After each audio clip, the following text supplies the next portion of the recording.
Hello, everyone, and welcome. My name is Kelly Ann, and I'm a bookseller with Mysterious Galaxy. It is my pleasure to be introducing our authors for tonight's Gothic fantasy and romance event. I'm super excited about this event. It's a bunch of our favorite things here at Mysterious Galaxy. Tonight we have the pleasure of hosting Cyla Panin and Lyndall Clipstone here to talk to you guys about their debut novels. Lyndall's debut, Lakesedge, is a lush Gothic fantasy about monsters and magic set on the banks of a cursed lake, while Stalking Shadows by Cyla is a thrilling twist on the Beauty and the Beast fairy tale, redefining what makes someone monstrous. Before I pass it off to them for the evening, a couple house rules. If you guys haven't joined an event with us before, on the right-hand side, we have our lovely chat section. Feel free to comment anything that you want during the event and talk to our authors that way.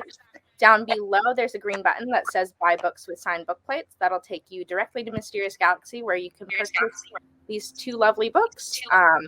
We have signed book plates from both of them, as well as fun swag packs with extra art from Cyla for Stalking Shadows. And last but not least, there's the Ask a Question button at the very bottom.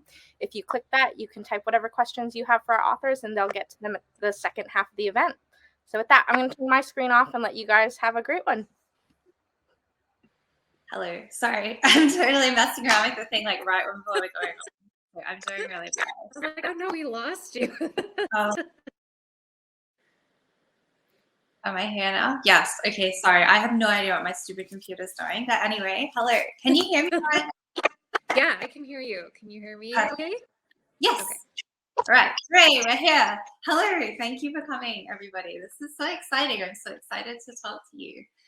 Yeah, me too. I've been really looking forward to this all week, so I'm glad it's here. Yay. Yeah, it's been really cool. I mean, like, it was really fun, both of us writing Gothic books and then them ending up coming out within like a couple of weeks of each other. It's such perfect timing for Halloween. Yeah, no, it's like, and it's so lucky, like, I don't know, it's been so fun to be going through the debut experience with you, and then like our books sit so nicely together, you know, and the stories like fit so nicely together. So yeah, this is great. So we've had a few questions for each other, and then we'll open it up to people. The audience wants to ask questions. There's like a little box on my screen. It's sort of bearish. I don't know. You can write things in there, and we'll answer those. So I thought we'd start by asking, if you wanted to do like a really quick elevator pitch for your book. Sure, I'll do my best. I always am like a bit panicky when it's the elevator pitch, but yeah. So, Stalking Shadows is a Gothic feminist retelling of Beauty and the Beast, and it is about Marie and Amma. And Amma is a beast, and to protect her sister, Marie must figure out how to break her curse before the killing continues in her small French town, and she has to basically become the monster. So fun. I just started rereading it because I was looking to read like an older version before it came out, and I just got my copy the other day. So it's been really fun to revisit it. It's such a good, all of the best tropes, like the big haunted house with like secret doors and things like that. It's so fun. And it's really fun like seeing how similar like Marie and Letta are as well, like all the really terrible choices they make to help their siblings. It's good. I love it. I love a good character that makes really bad choices. That's sort of my favorite thing to write. And the way that they talk to people, it's like, this is fine. Like, I'm sure that it's okay if I just do this really bad thing for like the greater good. It's so fun. Yeah, totally. So, I thought it'd be fun to talk a little bit about how our books are kind of similar and different at the same time, because I write second world fantasy, I guess, and yours are more historical based, I guess, would you say? So is there like, what do you like best about basing things in like a historical sort of setting? I'm such a nerd that I love the research part of it. So I just bought a new research book for a new project, and I was like, yes, I got an excuse to buy this book about tutoring. So I've always been a bit of a history nerd. I've always really enjoyed, like, I started reading historical fiction when I was a teen, and I don't know, I just fell in love with like getting to visit those times and places through books. So yeah, I feel like to me it's just a way to ground my stories, I think, in a real time and place. But there's also always an element of fantasy and magic, because I just want there to be in my books. I think it's fun that way. But yeah, I really like doing a little research, like researching the little details and putting them in there and building the world like that off of something that was real. Yeah, I think it's like kind of like historical based fantasy. You get like the best of both worlds, because you get to research and investigate all of those fun details, but then you can add in like all of the made up parts as well. I think for me, I'm just really like, I don't know, I love researching, but I'm kind of lazy where I just make it up as I go along, and then when I get stuck or need like a particular detail, I'll research. So, you know, I'll be like, what sort of stoves did they use in the Regency era, so I can describe it. But yeah, I think it's nice when you can have an excuse to do research as well. Like, I always loved looking up sort of historical biographies and things like that. Yeah, it's neat. And I like, because like it gives me an opportunity to research some of the smaller details. Like, you know, it's easier to research about well-known people, but it's harder to research like day-to-day life. So yeah, like the part that really fascinates me as well. Like, I really love reading like with clothing details, and I think I liked with your story how they're sort of not, I guess, because like a lot of the historical details are about like upper class people because they were the ones who had the most recorded about them. But I find it really interesting reading books where it's set in like village life, and like all of the little details about like their tiny cottage and how they had to like make everything last and things like that. I don't know, that's one of my favorite parts of this sort of little parts in the book. The unexpected stuff, like I had to research how do they start a fire with Yeah. lighter, and like it's neat to know those little tidbits. So, yeah. And there's all this stuff that you sort of take for granted as like in like a modern thing, but you know, like how do you start a fire? How do you get water into the house? How do you, all of this sort of things. It's really fun. And I think like, especially with Gothic, I find like the historical setting often adds like such a nice layer to the sort of claustrophobia and isolation of a Gothic sort of story too, because you know, everything's like there's less light and you're in this enclosed space and everything's sort of further apart in terms of distance. And yeah, I have so much respect for authors that can write like contemporary Gothic, because I'm like, if you can use a phone or a car, like how does it's fun. You're right. There's that sense of claustrophobic, if that's a good word. Just because even like communication, right? Like sending a letter outside of say the valley where Marie and Anna live, it would take forever to get somewhere, and it would take, you know, a long time to even just travel out to the next town. So I think that adds to the atmosphere as well, that kind of closed offness. Yeah, and like the putting the pressure on the character to have to like rely on their own kind of wit, because outside help is really hard to get. So your book came out a few weeks ago now, on the 14th. Is that right? Quickly. So what's been some of your favorite parts of debuting so far? Oh, there's some, you know, like the day of debut was so fun. And my husband took the day off, and we like went to the local indie Owl's Nest here in Calgary, and signed some books there, and got some swag ready to go. And so that was super fun. And then our big chain is called Chapters Indigo here. It's like the Barnes and Nobles in Canada. And so we got to go there and spot the book, and I signed some of those copies too. And then just like seeing it, like you know it's going to be there. And I'd been to the chapters near my house before to see like where is it going to sit on the Yeah. shelf and you know, where might it be, and just getting to see it in person was so cool, and just kind of like it took a while to sink in even, but I think that's really cool. And like the whole experience has been, you know, it's just been really fun. Like the cover, seeing that the first time was amazing. Even just like the editing experience, my editor is fantastic, so just getting to do that with her.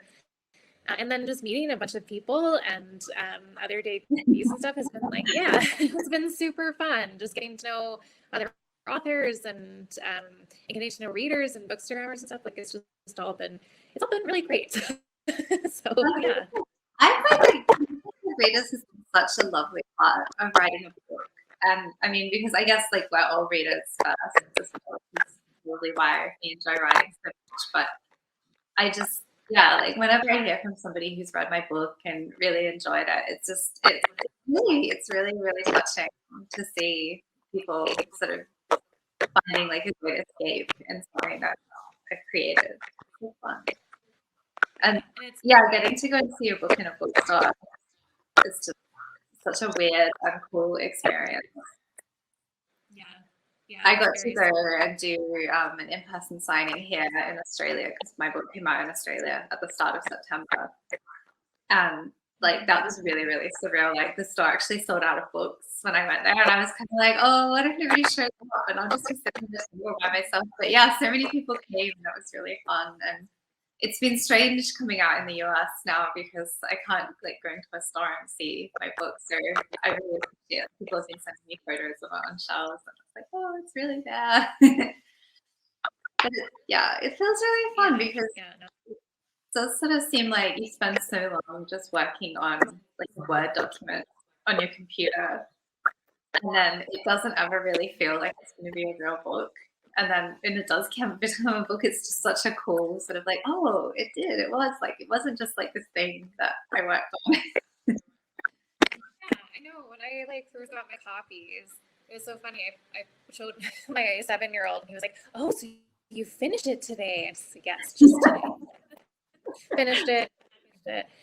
But just getting to see like flipping through the pages and seeing some of like the lines that I'd worked on, and like to seeing it in the book form, it was just wild because you're so used to seeing it as a Word doc and then like a PDF and stuff. But yeah, it was just like, wow, this is a real thing. Yeah, it's just you gotta open it up and like use Word. And I think for me as well, when I got my Australian paperbacks and how they had like that book smell about them, because that was my first time really seeing it as like a finished book. It's like, oh, look, it's like a book that's got this book paper. Yeah. So fun. Yeah. So I have like a lightning round of questions for you before we switch over, and you can have a turn questioning me. So it's just like a few sort of short things just for fun. So I was wondering, what was your favorite historical movie? So hard. Every time somebody asks me favorites of anything, I'm like, I don't know. I know, it's the worst. Someone asks you your favorites, and I'm like, I haven't watched a movie before ever in my life. I love a lot of like historical fantasy movies as well, but I think straight historical, it's got to go back to that first Elizabeth movie with Cate Blanchett. I like 1998 maybe or something. But yeah, that's probably one of my favorites. I watched that as a teen, and it has a pretty good impact on me. But yeah, and there's so many good historical shows too. Like I find I don't know, there's just not as many movies anymore, but like Vikings. Yeah, I mean, that's probably like this because when it's like a historical time period, it's a bit easier to cover it in like a TV show as well. I really like seeing costumes as well in all of them, and like you know how there's Instagram accounts that sort of do like historical movie costumes. I really like them. Yeah, me too. I follow a bunch of them, and yeah, we're big like period drama people in this house. So yeah, like I said, Vikings, Black Sails, those are some of my favorites. Yeah. I never watched Black Sails. I really want to though. I think you'll love it. It's yeah, it's really good. It's very So what are you reading right now? Right now, I just started Bad Witch Burning by Jessica Lewis. I'm also reading some unpublished manuscripts, but that's the latest published book that I'm reading. So that's really good. It's perfect for spooky season It does too. sound like a really good spooky season book. That one's been on my TBR for a while now. It sounds really fun. I love the really cool witch books. Yeah. Like, it's been a really good year. The Witchhaven. This is like the season where I'm like, I want to read all the spooky things, and I just finished The Witchhaven by I'm really terrible at names. I think it's Sasha Payton Smith. Yeah. Just came out a little while ago too, and it was really good. And that's historical. Yeah, but now I'm like, I made it halfway through The Haunting of Hill House, like the book, last year. So I'm like, I should just read the whole thing, and I hope it won't be too scary, but we'll see. I read that a really long time ago, and I only have like the vaguest memory of it. Whereas I've read the other book, like We've Always Lived in the Castle. I've read that so many times, so I really should go back and read the class again because I love We've Always Lived in the Castle so much. It's like it's so perfectly weird and spooky, but not like spooky and kind of way. Yeah, I've seen that one around. I read that one too. I was actually listening to the audiobook of The Haunting of Hill House, and then the library took it back before I could finish it. So now I'm like, okay, I need to just get I've been listening to the Secret History audiobook just a little bit at a time, like when I'm going to bed. And I'm getting really close to the end, and it's like, it's due, it's 2 days, and people are waiting for it. I'm like, no, I need to finish. I mean, I've read it so many times before, so I know what happens, but it's really nice to listen to the audio version. So I'm trying to like squeeze in those last like 2% or whatever before they take it. No, I've lost so many audiobooks that way before I finish them. Yeah. So speaking of like audio sort of things, when you're writing, do you have like a playlist that you listen to, or do you just sit in silence?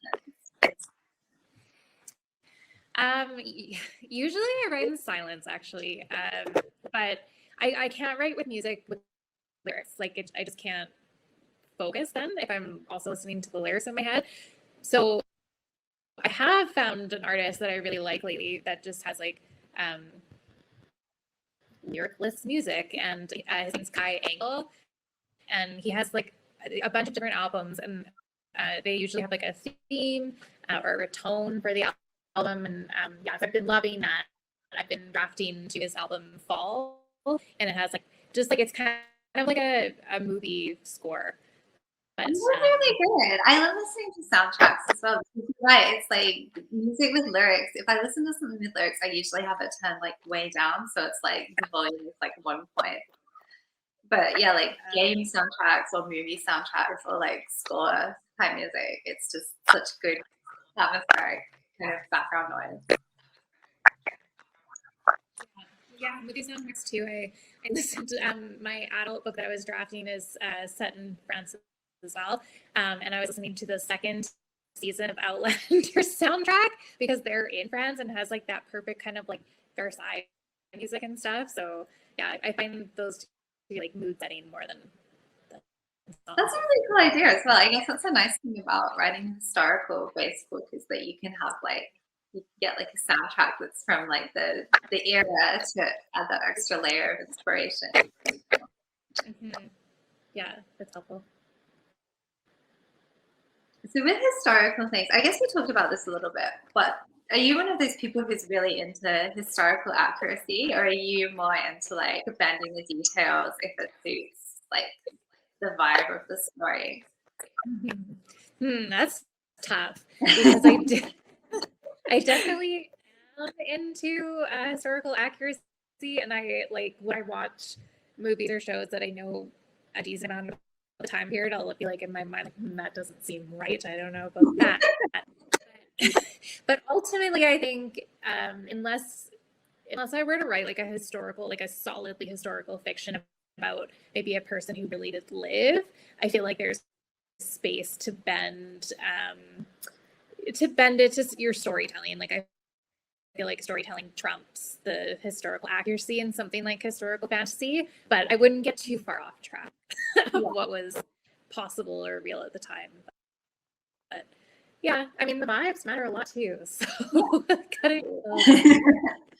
I know. I mean, I think I am like such a based writer, and I always wonder like if like I wrote something historical, how like annoyed people would get. Like, I'm like, that's not right. I did have somebody in a review once get really mad that my characters used the word okay, and I'm just like, it's not even Earth. It's not even a real world. Just let them be. Yeah, and no one like it would sound weird to any reader. Like I feel like there's like a certain tone sometimes that fantasies and historical fiction take, and it's like an approximation maybe of what they would have spoken like, and it just sounds like slightly more formal, I think, than what we're used to, and people use that, and I feel like I sway that way in my writing as well. But I think ultimately, like it's more important that your audience understands and can relate to the characters than it is to make sure that the words are correct. But I do still look them up sometimes, like, was this word around before 1680 or whatever? I think it's probably like the nice thing about writing second world fantasy too, because there's all these kind of like, I had this like really stupid joke in Lakesedge where she like asked him why he sleeps on a sofa, and he's like, it's a chaise, and I'm just like, there's no France in this world. Like the joke doesn't even make sense, but I'm like, I'll ban the rules because like it's a funny, like the joke is funny with like, you know, using the technical word for it, but like ban the rules if it makes sense to like, you know, for the vibes, like be able to make a joke, it was worth it. Yeah, for sure. As long as it suits the story, I think story trumps all, and then you go from there. Definitely. I know. I feel like I'm such a chaotic sort of storyteller because I'm like, oh, I'll just try and bend everything to fit what I want to do, but fine. I like having it in a world where like with magic, because I'm just like, if anyone has a question, it's like alchemy. Like they've got alchemy that fixes it all, even though it's like my weird made up version of alchemy that's not even really alchemy, but you know, whatever. No, and it's like it's different. It's fun. So yeah. I think is that the end of the lightning round? It is. Now it's your turn to grill me. Okay, so what made you want to write a story about monsters and a girl who can love them? It's just always been my favorite thing. Like ever since I was a little kid, and I watched stuff like The Dark Crystal and Labyrinth and Beauty and the Beast. I've always really, really been drawn to like the monster character, even before I really sort of could understand why. I mean, I still don't really know why. I think just probably because they're really neat. But I remember being really, really disappointed in the end of Labyrinth and Sarah didn't stay with the Goblin King, even though arguably it makes a lot of sense for her to not like her to go back. And I think as I grew up, I was always drawn to some very dark, lush, romantic type stories. So when I got to write one, I wanted to write the sort of books that I really enjoyed reading. Yeah, that's awesome. I know what part you're talking about in Labyrinth, and I also feel like she probably should. I feel like there's this whole generation of like these kids who have had like very like formative moments of watching all of these really dark fantasy with like weirdly seductive characters in them. As kids, and then like we get to be adults and we write these weird stories. Yeah, it's like the 80s movies, right? Like, yeah. Anyways, I love Lord Under though, and I totally feel the Jareth vibe, so I really appreciate that part. It's kind of like Gareth crossed with like Fandral from The Hobbit, I guess. Yeah. Well, anyways, it works really well, so I definitely love that. Atmosphere and Lakesedge is so compelling. What influences did you draw from?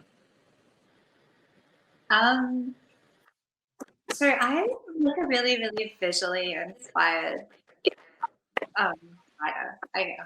And I really like looking at like artwork and photos that people have done, and watching films as well. So I think I hadn't seen it until after I'd written Lakesedge, but like Crimson Peak was obviously a big inspiration in terms of the atmosphere. Like watching the movie, and then when I'm revising, I'm sort of like, how can I make this feel like a season of a film? So I think it probably helps that I have quite a visual imagination, and that I'm quite visually sort of keyed in as well. And so when I'm sort of visualizing a scene, it often plays out in my head cinematically. So the challenge then is to try and get that onto paper, because it's really different. But yeah, so like I think I kept a big board on Pinterest of all of these art and film stills, and I'd go back and sort of look at those as I was working on a scene, and really leaning into like all of the tiny little details, like what the lighting would look like or how the air would smell. And I think really digging into those tiny little parts helped a lot as well. Yeah, you do that so well, and it's also it's really vivid, and so I can see that where you say you have a visual imagination, like that's so clear in Lakesedge, and the fact that like you're inspired by art, and I know you share lots of art on your Instagram and stuff, and it all has that really similar vibe, and it all feels like Lakesedge, like it totally does. So you really captured that in there for sure. Yeah, it's great. Yeah, it's been a really kind of nice way to sort of like unite all of my passions, because I was I've always been kind of like 50-50, like artist, writer. Like I used to be, well, I guess I still am like an illustrator. The illustrations for Lakesedge, like the title page and the chapter headers. And like I did like a lot of visual art growing up through like high school and things like that. And then when I finished, I sort of tossed up between whether I wanted to go to art school or do like an English literature degree. So I've always been kind of straddling the two. So it's been a really nice way to combine the sort of the passions where like drawing on art to create like written things that are sort of inspired by like very visual things. It's been really nice. And it's really cool to hear like other people when they read that and they notice that kind of, yeah, like the atmosphere coming out in it too. It's good to know that I've kind of captured what I sort of envisaged. Very much so, yeah. Yeah, it's very atmospheric. Okay, Lita or Letta? I always am like, am I pronouncing it correctly in my head? It's either one. I think it's Letta because it's short for Violetta, so that kind of makes more sense, I guess. All right, I'll say Letta. It's short for Violetta. That makes sense. So Letta feels things very deeply. How did you dive into her emotions, and did you pull from your own experiences? I think I really wanted to write the sort of book that I love to read as a teenager. A lot of the process for writing for me was quite an emotional sort of one, and like thinking back to like how I felt when I was Letta's age, so when I was 17, and how like my emotions all sort of turned up to like max volume, and it was quite easy to sort of slip back into that mode because it was such a vivid time, I think, in my life of like where everything just felt so big and important and so many feelings. But I think I mean it helps when it's like a first person narrative as well, because you're getting to experience everything through her eyes. But it was fun writing such like an emotional, sort of fierce, compelling kind of character, where she does definitely like have like such strong emotions about so many things, and I really enjoyed being able to be in her head and tell the story so people can sort of see that firsthand.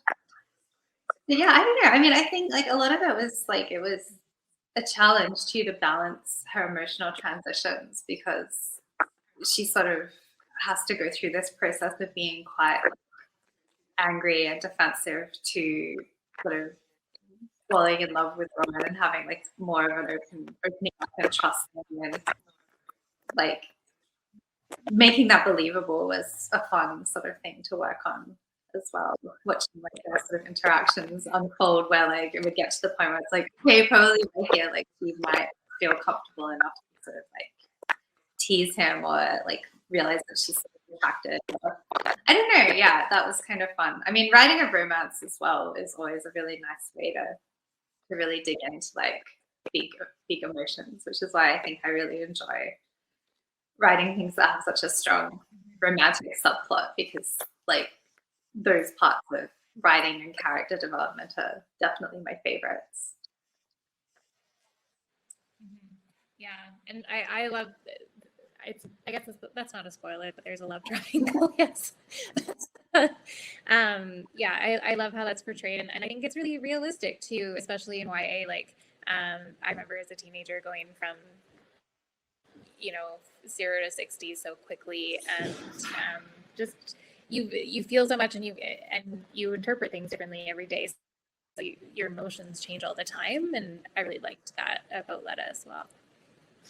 Yeah, I think it's like, I mean, I've noticed that it's been quite divisive the way people receive her. Like, people are either like find it really resonant and really love the way that she is, or like find it really unlikable because of it. But I kind of take that as a compliment, because yeah, like, she is selfish and she is sort of like really messy and emotional, because like she's a teenage girl, and that's what a lot of like my teenage experience was like. So I like that it's coming across so vividly, even if it does elicit like a strong reaction one way or the other. And I think it's nice for like young adult readers to see characters who are emotional and messy and have like lots of big feelings too, especially even if it leads them into making kind of like, I always like to say about her that she sort of thinks that she's making the best choices, but they're not. But like, she still thinks like she's sort of got really good intentions and really bad choices. And like, it's one of my favorite things about her character is that she's like, I know how to fix this. And it's like, that is a terrible choice, but yeah, just that she really goes for it anyway. Yeah, I like that about her too. And I think it is, like I said, it's realistic. And I think everybody has different experiences. So it may not resonate with everyone in the terms of like, that may not have been what their teenage experience was like, but I think it will for a lot of people. And I think it's good to see that yeah, girls can make bad decisions and it's okay. And they can, work through and have those emotions. So I think it's great. Yeah, I mean, she's continuing to make very bad decisions through FORESTFALL, so I think hopefully she'll eventually kind of like, maybe by the end of like the whole duology, she'll learn how to like maybe be a bit more sensible, but we'll see. Oh, I'm so excited to read FORESTFALL. Okay, lightning round for you. What's your favorite fantasy movie? My favorite fantasy movie? Oh no, now I've done the totally blanked as well. Probably Labyrinth. Like, I think that's the one I watched the most, and the one in the background the most, like when I feel like having something on to watch. So there's so many good ones, but yeah, that's like a forever favorite. Same. I love that one too. It's like I knew all the songs, and yeah, it's a great one. It's a fun one. I feel like you have to watch it when you're young, maybe, to like fully fall in love with it. But yeah, I can't wait to share that one with my kids too. It's so good. What are you reading right now? I think I said before, but I'm very sort of slowly been working my way through The Secret History of Audiobooks. And I'm also about halfway through, let's just see if I've got it here, a book called Road Tripping with Nash, which is written by one of my friends from my hometown. And so we actually had like an in-person launch together. And it's a contemporary where it's like about a girl and her like mortal enemy from high school, and they end up having to like go on a road trip together out into the country. And it's been really fun. She writes really cute, sort of very excellent like romance dynamics in these like very contemporary sort of Australian stories, and I'm having a good time with it so far. So. That's neat, and that's neat that you guys live in the same place. Yeah, it was really lovely. Like, it was really fun getting to have a lunch together in person as well. Even though we write very different books, but like we both really love telling romance stories, so it was fun to sort of compare those. Yeah, no, that's cool. if you could travel to any era, what would it be? I don't know. I'm trying to think. Okay, I would like to go to like medieval times, or maybe sometime like Versailles, but like, you know, in like a movie version where there's like antibiotics and indoor plumbing. Or like just go for like a day to experience like just a little bit. Yeah, that's like I used to think I would love to spend some time in like the Tudor era or something, and I'm like, I feel like it would be somewhat smelly, and I don't know, my expectations have changed, but it would still be kind of cool to just see those people and learn more about it. But yeah, I don't know if I'd be down with I mean, this is not almost darkly accurate, but we watched the, you know, like the PS trilogy that was on recently, and I was so excited for the one that was like the 1666 Salem or whatever it was. Yes. And the whole time I was like, everybody just looks like they would smell really bad. Like everyone looks sweaty and greasy and like they have bad teeth. And I'm like, okay, I know it's historically accurate, but like that was all I could think of. So yeah, I think they to an extreme, to be honest with you. I mean, when I watched that was probably pushed to a certain point. But I don't know. I really love sort of or like Regency era, because I'm really into like Jane Austen, like TV adaptations, especially. Like I really love watching like the Keira Knightley Pride and Prejudice and the TV sort of Sense and Sensibility. I think I'd like to go and live in like a cottage in the moors and, you know, go walking in the rain and that sort of thing. So maybe that as well could be fun. That would be a good era. And I feel like they've got a little bit better on the whole like not smelling things by then. So that's okay. Okay, the last lightning round question. Do you like scary movies, or are you a scared cat? I love scary movies. I used to be really, so I sort of went back and forth. I used to be really non-fussed by them. Like I remember having an interview with someone else where I told them how I'd gone and seen like almost all of the Saw movies in the cinema, and they were really impressed. I was like, yes, I used to be so brave.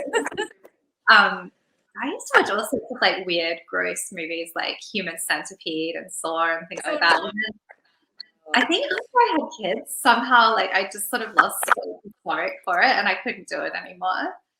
And then I didn't watch horror movies for a really long time. And when Midsummer came out, I really wanted to see it just because it looked so pretty. So I was like, okay, I'll be really brave and I'll try to watch it. I watched it with my partner he's totally non-phased by scary movies. And so I was like, you can tell me to look away if there's anything gross.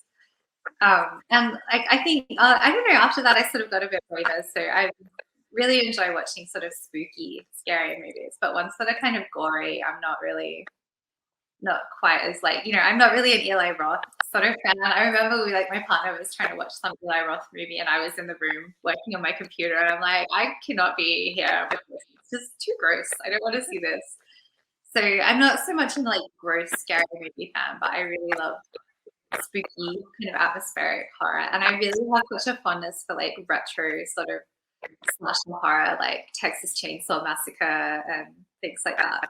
So I feel like that's probably very on brand to be able to watch, you know, weird kind of atmospheric horror.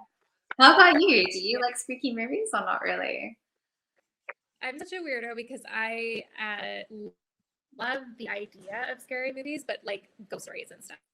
Like that's what I'm interested in, and I'm not a big like slasher movie type person. Never seen Saw on purpose, but I'm such a I am such a scaredy cat though. It's just like I'll want to watch it so bad, and we'll start like started watching The Haunting of Hill House. I guess, and then we got to the bent neck lady episode, and I was just like, I can't do this. I'm not going to sleep, and that's probably the worst one in the whole series. But, that was really scary. So it was. And we tried like real existential despair and horror too, which is like, so it was very psychological. Yeah. And I just have a really hyperactive imagination, so I know I'll lose sleep over certain things, but I'll read about them on Wikipedia because I to find ghost stories. Like, I remember I read all about Hereditary because I really was curious about it, and I'm like, I don't think I've watched this, but I want to know what happens. But yeah, I watched all of Haunting of Hill House like in one go because I think my children were at a sleepover, and it was sort of the first time they used to stay for the night. So I was like, I'm waiting. And then like when I had to get up and go to the bathroom in the middle of the night, I'm like, oh, I really shouldn't have to, right? Yeah, see, that's the times when you have to like get up with a kid in the middle of the night. It's all dark and It's dark. It's like he's gonna come and get me. And now it's like, and every like October or every fall, I'm like, okay, I'm gonna do it. I'm gonna watch some scary movies around Halloween, and then I always do, and regret it for like 3 months until I get over it. But I might do it again. I'd like to finish The Haunting of Bly Manor because it looks so good. Yeah. I got spooked on like the 3rd episode, and I was like, I don't know, but it does look really good. So maybe it'll be worth a try. So shall we go over to the audience questions now? I can see that there's like a few. See that we've got a few questions. So did you want me to read them out, or do you want to read them? How should we do it? Sure. Oh, I'm just trying to open it. I saw that somebody asked my Pinterest, so while you're looking, I'll post my URL into the chat. It's easier. They keep popping up for me and then going away, so I'll try to read. I'll try to read one. The first one I see says, "It's disappeared." I think it said, "What inspired?" Yes, what inspired your writing?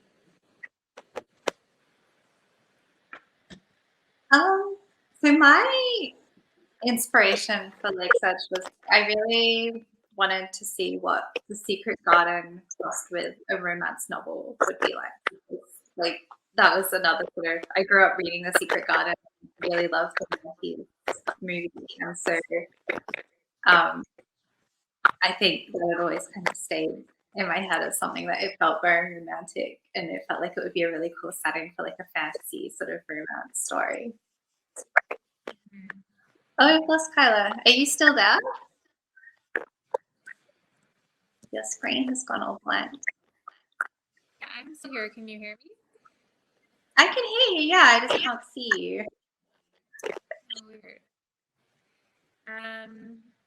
There is a question here for you.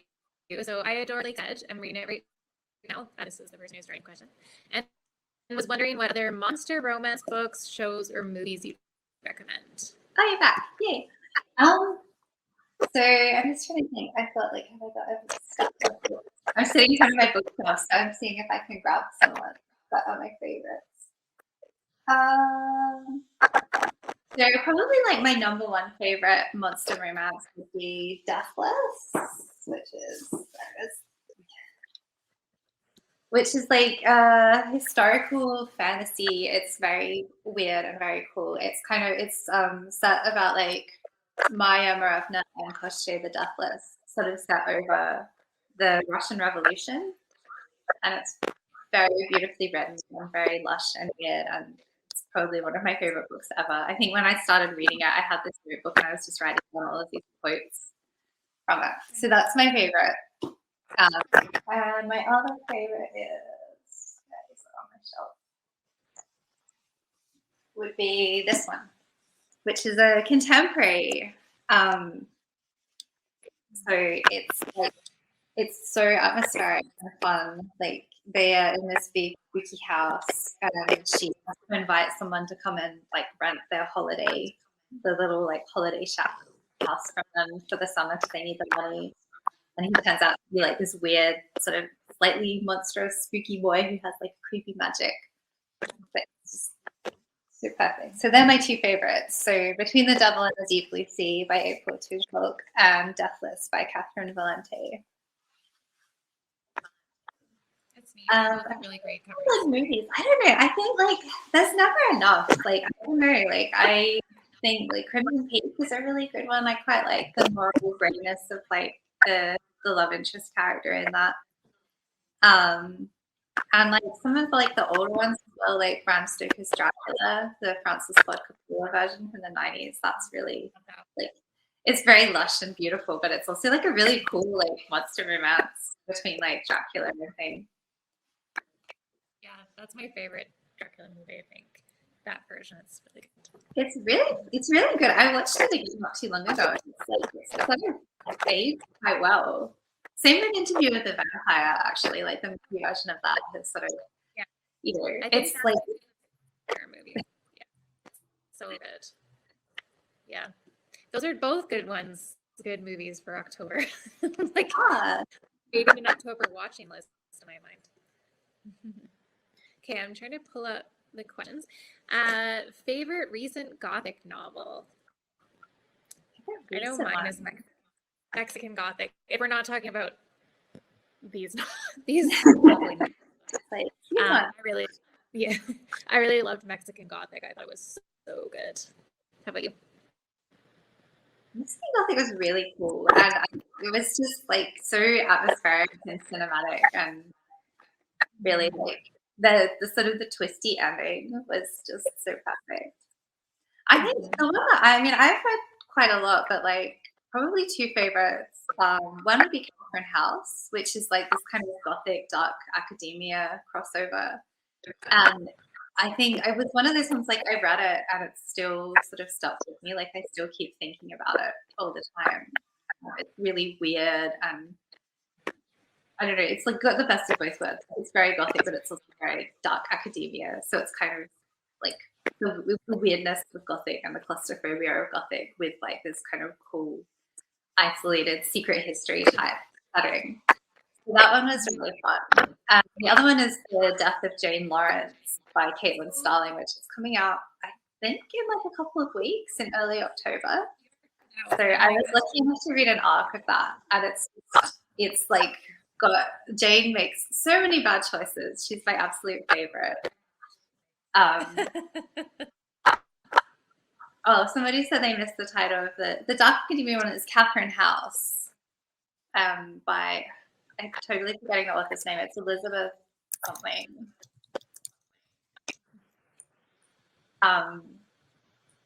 So the Death of Jane Lawrence, it's very Gothic, but also like very, very weird. And she sort of is like makes a bad choice, which has consequences, and so she makes even more bad choices trying to fix it. But it's sort of, I liked how it started out feeling like just a typical sort of Gothic historical kind of story, and then it just got weirder and weirder. And yeah, I'm such a big Caitlin Starling fan there. I love The Luminous Dead by her as well. Elizabeth Thomas, that's who wrote Catherine House. So yeah, they're my two most recent favorites that I can think of. Yeah, that's awesome. Catherine House has been on my radar for a while too, and I have The Death of Jane Lawrence on my Kobo right now, the arc of it, and I'm really excited to read. It's a really good October read, so it's like perfect timing. Yeah, totally. What's your favorite part of writing? The plot, character, setting, world building, etc. I think my favorite is probably like character dynamics and writing the romance arc. So the sort of the characters' sort of interiority side of things is my favorite part to work on.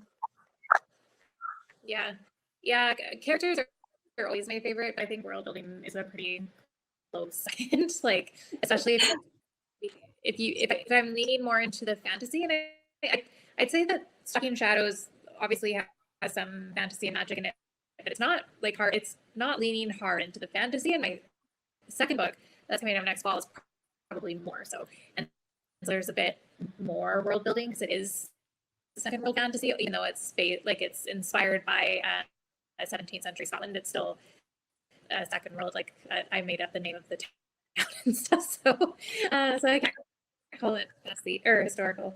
But yeah, so getting to like dive into like what are the rules, like how does money work in this world, and how does the government work, and things like that. I always find that pretty neat, just like writing it all in a notebook.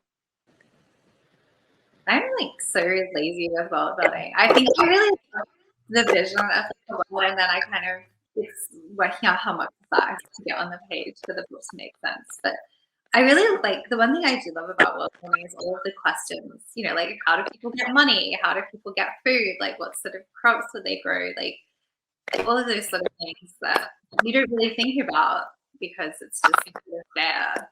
But when you're making like a world up from nowhere, you do have to build all of those things in. And it's really fun to sort of think more about that. I find that like video game lore is really like, that helps me sort of figure out how to do things. Like I read like a Dragon manual, and that was sort of one thing that I used was like inspiration when I was doing world building for Lakesedge, even though it's totally not like that sort of thing.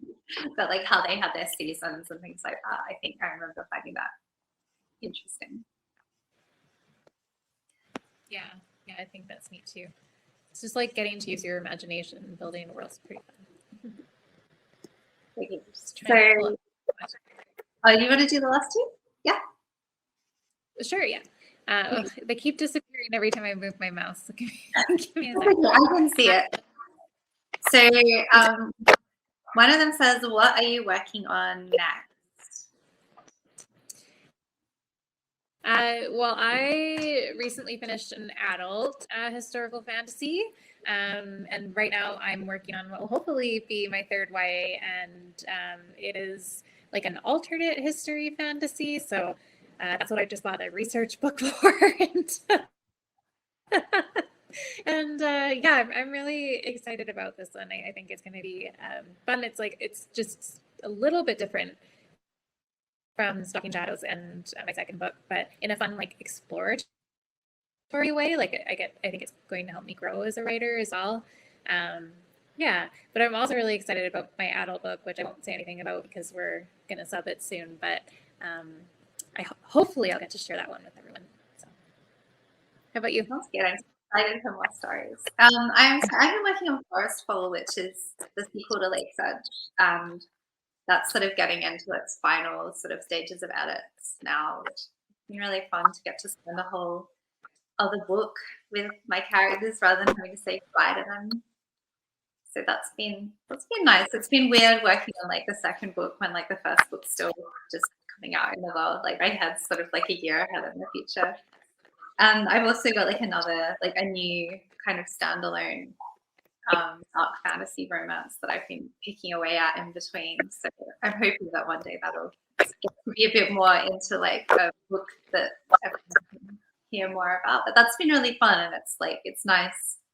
I've really loved getting to spend another book with everyone from the business, but it's also really nice to move into like a new world and getting to know like a new character voice and a new sort of type of setting. Yeah.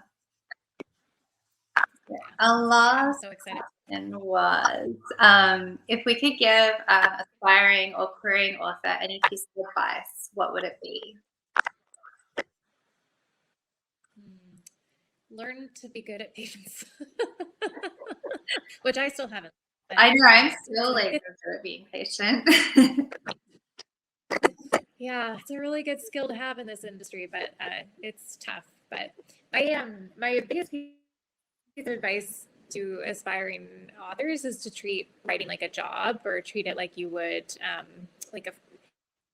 obviously I also have a day job, and a lot of people do so, but treating it like you would like freelance work or something that you are dedicated to, and it's not an option to have time for it, that you carve out space, which can be difficult.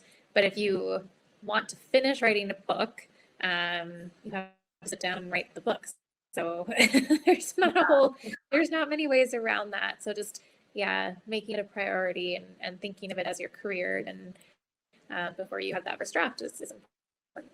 I think that's really good advice. And like for me, there was like this big sort of imposter syndrome block that made me feel kind of guilty about considering myself a writer or treating it like a job before I had like an agent or a book deal, or I'm just like, who am I kidding? Like this isn't my job yet. But I think I did my best to push past that annoying voice, and like I had 2 days a week where I had childcare, so that was like my writing day, and I used that to work on what became Lakesedge. Like I think that definitely helped to sort of compartmentalize it a bit too, where I was like, okay, this is my writing day and I'll work. And then like now it's my day off and I can do other things, like spend time with my children or work on like other jobs that I need to do. So yeah, I think trying to get past the voice in your head that tells you that like you shouldn't take yourself seriously as a writer is probably like the other side of that. And I think, I don't know, I still kind of have that voice where I feel like such a fraud and such an imposter, and I keep waiting for someone to find me out and be like, wait, what are you doing here? You have a book deal. But I think that's maybe just part of creating. Like, it's such a vulnerable thing and you spend such a long time like waiting and hoping for it to turn into something that when it kind of does, it still doesn't quite feel real. But yeah, so that's probably like, I mean, I have lots of things that I've done to help me, like in terms of like craft things, like treating writing like a job and getting comfortable with revision and not feeling like you've wasted time if you need to do like a heavy rewrite of something. But I find like for me, like writing has a really big emotional component, and so like kind of guarding myself emotionally and dealing with all of those things that come up, like imposter syndrome or feeling jealous of other people or, you know, panicking about something that's going to happen like way in the future, like that's been like a huge part of the process as well. Yeah, that's really good advice too. All of those things are definitely, I think this is a very vulnerable industry, and so I think you're right, just almost shielding yourself from it and just focusing on the craft and the fun of writing is important too. Yeah. Thank you guys so much for joining us tonight, and thank you for that really thoughtful answer to the question. I'm so excited for both of your books. Congratulations on your guys' debut. I know that people only see the very, very surface of when books come out. So trust me, I'm sure that all of our readers, I'm sure we've had people in the audience who have already read them, and other people who have just like started them. So like, congratulations to you both. It's no small thing to have a book out in the world. And I'm so glad that we got to celebrate your books at tonight's event.